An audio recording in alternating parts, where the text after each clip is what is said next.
using substitution. Let's see. I'm going to rewrite this equation so that, oh look, that x can get by itself real easy. If I just add 2 y's to both sides, and you get x is equal to 2y plus 6.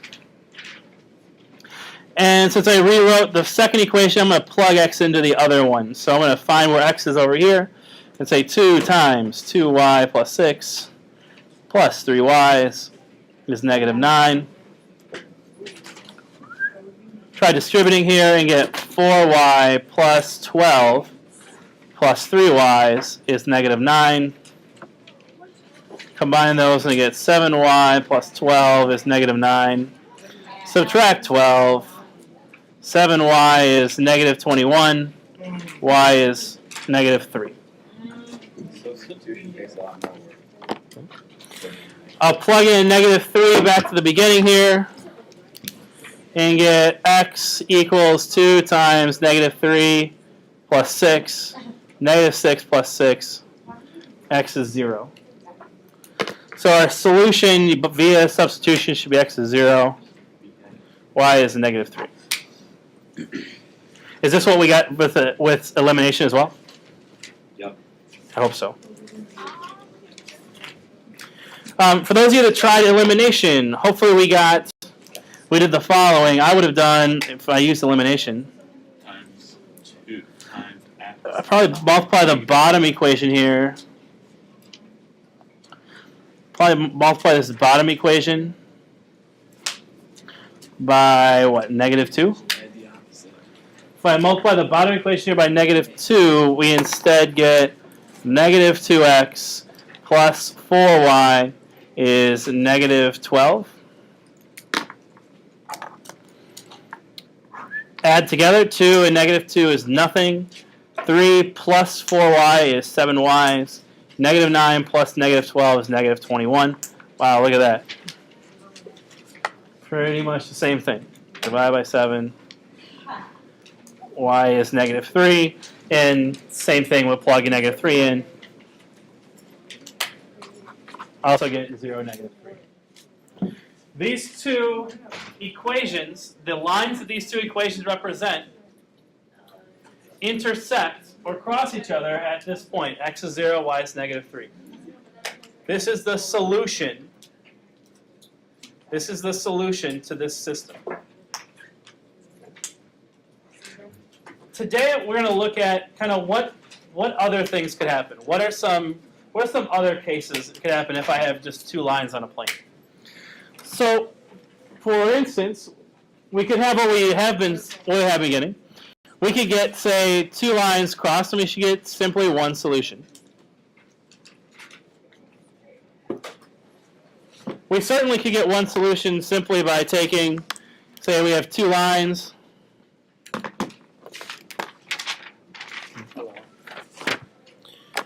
Say we have 2 lines,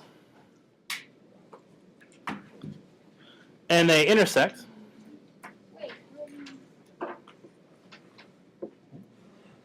If I have a system equation and there's one solution, that means I have 2 lines, they cross each other once, there's a point there, it's the intersection, voila, that's what we've been seeing. I just made a graph, I just 2 lines, if they intersect, they have one solution, they cross each other once. Whatever 2 lines they happen to be, if they graph them and there's one solution, they cross each other, end of story. Okay? Algebraically, or if we were to say have a system equation and we didn't use graphing, we use like substitution or elimination, we end up with a point. You get an x and a y. Just like above in the warm-up, where this system had one solution, we got it algebraically, or using substitution elimination, and we found the one point. In this case, it was 0, negative 3. It could be any x and any y. If it's one point, we have one solution. It's right there. That's where they cross. There's one of them. Well, what are some other ways we could look at 2 lines? What are another way that 2 lines could coexist on a plane? What do you mean? Well, one way is that they cross. They intersect once. So there's one solution. What's another way we could configure two lines on a plane? What's another possibility? Lily? They could be parallel. What if we have two parallel lines? On a plane, just a generic set of parallel lines could look like this.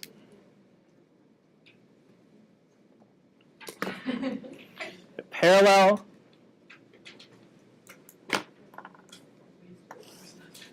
Okay. How many solutions would a system of parallel lines have? 0. Okay, we threw out a couple numbers. Jack threw out 0, Lily threw out 4. How many solutions should a system of parallel lines have? 0. And why not? They never cross. 0. They never cross. The solution is where two lines cross, so if they never cross, then there's no possible way there's solutions. Algebraically, what that looks like is if they never cross, we're going to end up with this. We're going to end up with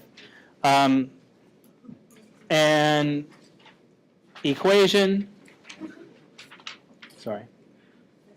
that is false.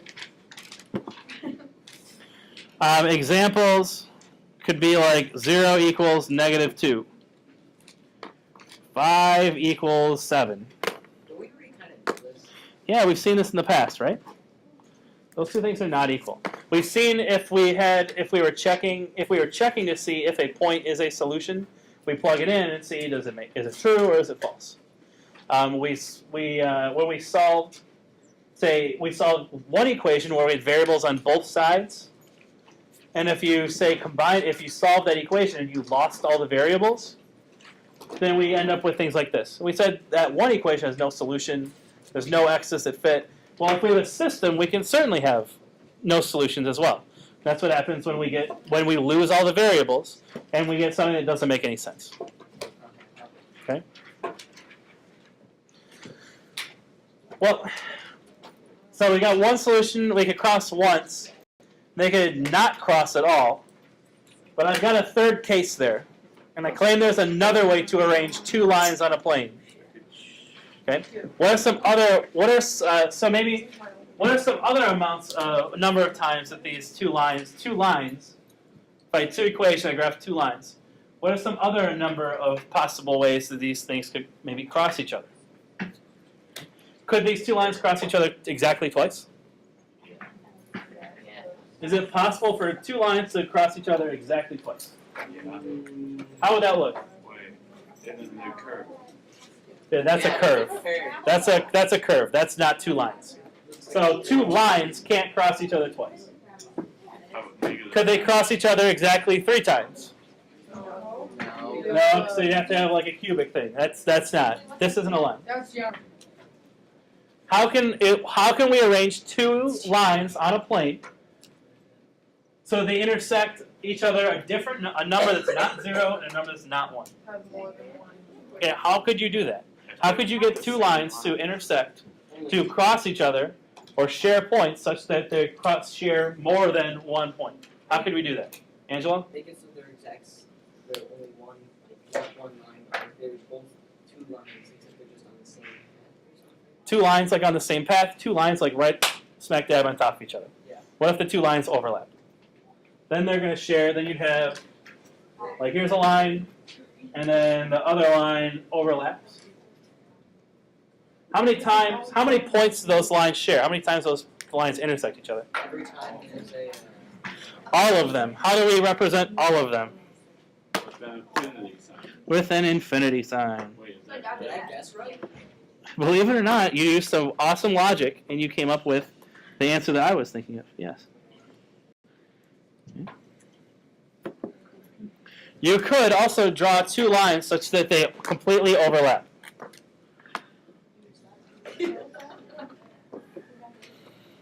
Right? But they come from two different equations, so they're two different lines.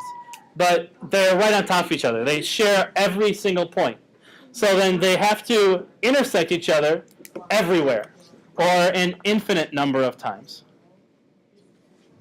Can we just say that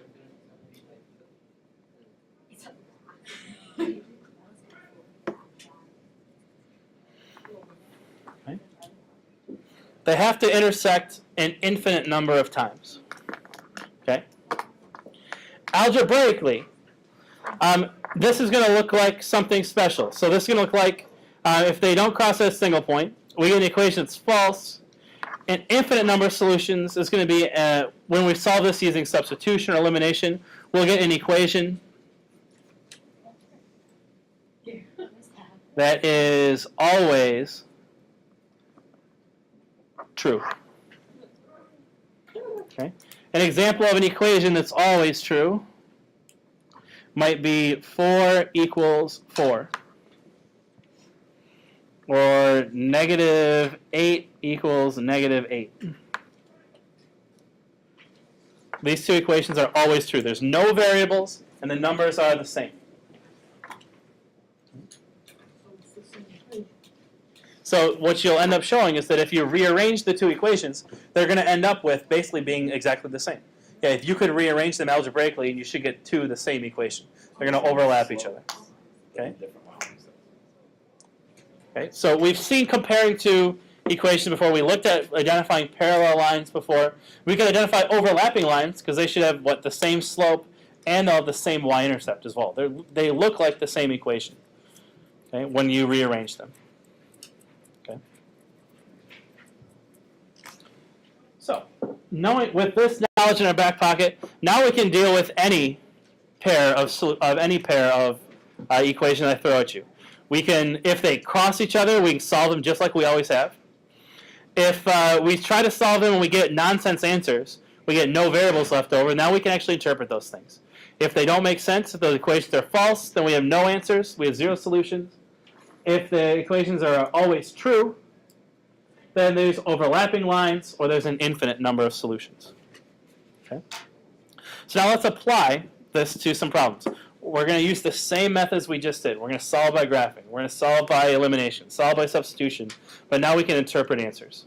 So for example, if I want to show a system has no solutions by graphing, I graph both of those lines. And then hopefully what should they look like if there's no solution? We should hopefully get some parallel lines. So let's see. That's our first equation here. 2/3 x plus 2. So y-intercept of 2. Slope of 2/3, up 2 over 3. I go down 2 into the right 3. Straight edge. I'm going to use my picture book of Pythagorean theorem stuff here.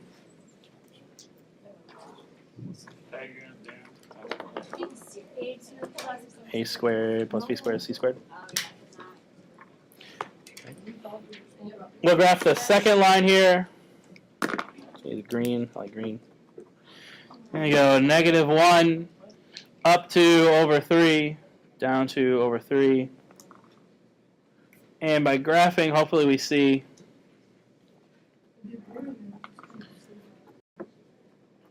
those two lines are parallel. How could you have figured out those lines are parallel without actually graphing them, Allison?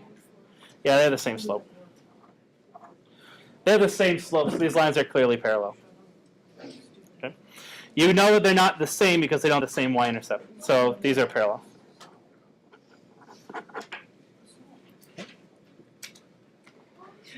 If I want to show they have an infinite number of solutions by substitution, let's use substitution, and with any luck, we'll end up with something in this column. We'll end up with, let's see, infinite number. So we'll either get lines that overlap. Well, we're not graphing, so we probably won't see the lines overlapping. So we should certainly end up with something that fits this pattern.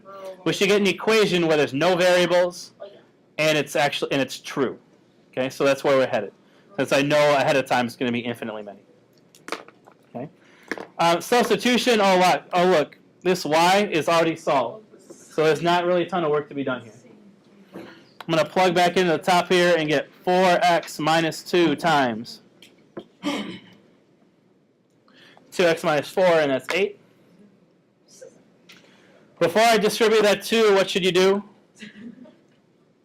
Add the opposite. Plus a negative here. So we distribute -2, please. And get 4x plus negative 2 times 2x is negative 4x.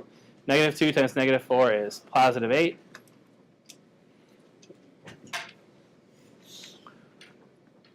(4x) and negative 4x is nothing. 8 is 8. Wow, that fits our pattern here for what an infinite number of solutions should look like. We have a true equation, no variables, and this is a true statement all the time. This is most certainly a infinite number of solutions. Okay. Well, what would your x equal? What does that mean? Okay. All right, take your note sheet, please. Flip it to the back side. There are 4 examples here in these boxes that I want you to work through. Use whatever method is best for you, whatever you find easiest, either substitution, elimination, or, well, graphing is going to be tough because I didn't give any graph paper, so please don't use graphing here. Okay? So either substitution or elimination. And I want you to, well, read the directions, and that should tell you what I'm looking for. Okay? Okay? Let's get to work. Okay. Let's see. I solved this first guy here with elimination. If I add these 2 equations, you get no x's, you get no y's. 3 and negative 3 is 0. And you get 9. We get this thing. Well, 0 is not equal to 9.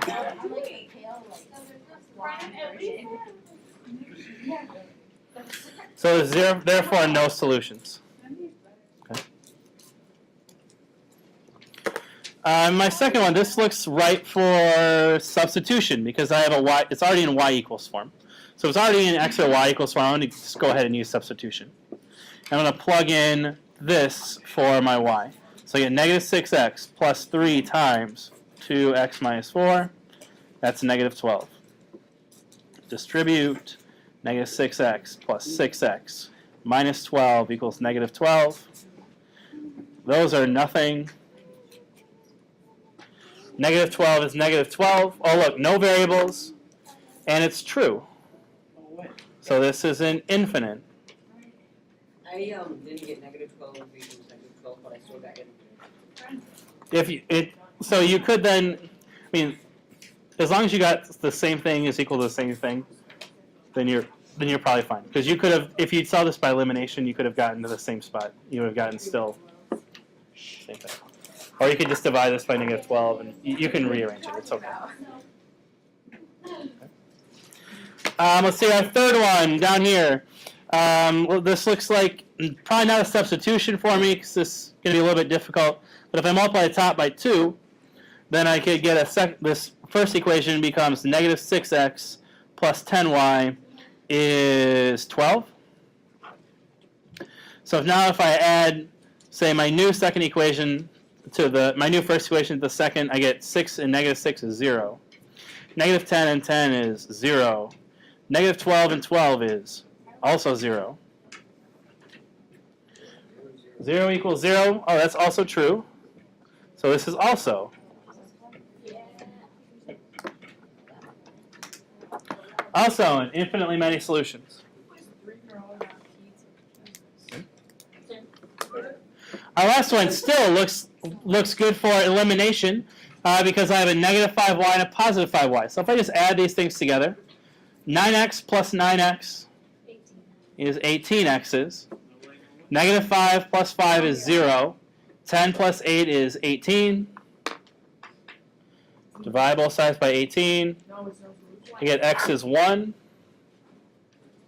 Well, if I got x, then I could plug that back in to get y. So then I could go say, how about I pick the second equation here and say 9 times 1 plus 5y is 8. 9 plus 5y is 8. Subtract 9. 5y is negative 1. Divide by 5. Y is negative 1/5, which is the same as 0.2. Oh, so I know what, I have a value for both x and y. These intersect at this point. How many solutions does this system have? 1. What is the solution to this system? 1.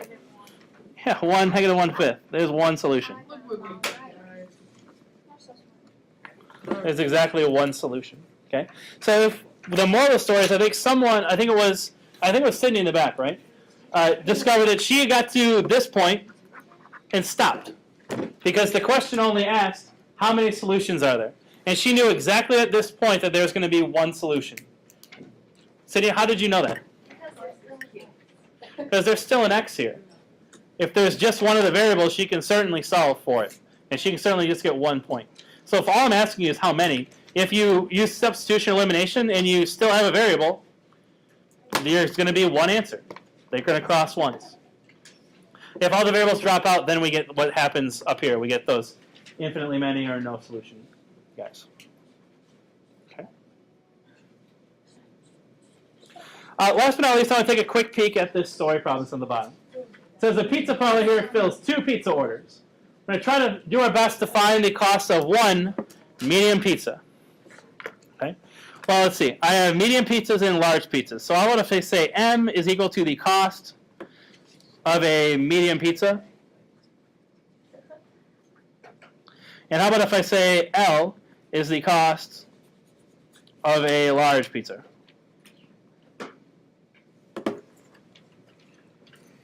So according to this, it looks like if I spent, say, if I ordered 4 mediums and 12 larges, I'm going to spend $126.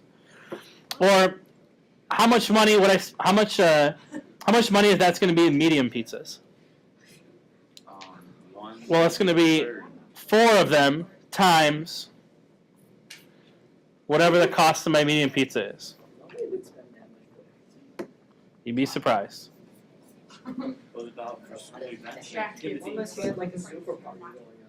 Conversely, and on the same lines, I'm going to take however much a large pizza costs and multiply it by my 12 large pizzas, and if I add those things together, that should be my bill. Well, I'm only buying medium and large pizzas. If I buy 4 mediums and 12 larges, whatever that cost adds up to is $168 from my table here. Similarly, if I have 8 mediums and I add that to 24 larges, that should be my $336 that I spend on this order. Okay. Okay. So let's see if I can't solve this with maybe elimination to figure out what M and L are, what the costs are. How do I multiply the top by -2? I get -8M plus -24L is what, -336? 8M plus 24L is +336. I multiply 168 by -2. That happens to be -336. You can check it in your graph in your calculator. Okay? So then let's try to find what the cost of this medium pizza was. So if I solve this, I get 0, 0, and 0. Oh boy. Not 0. What do I get out of this? What do I know? Have I learned anything about the cost of a medium pizza yet? No, not really. This is not enough information. I don't have enough info to answer this question.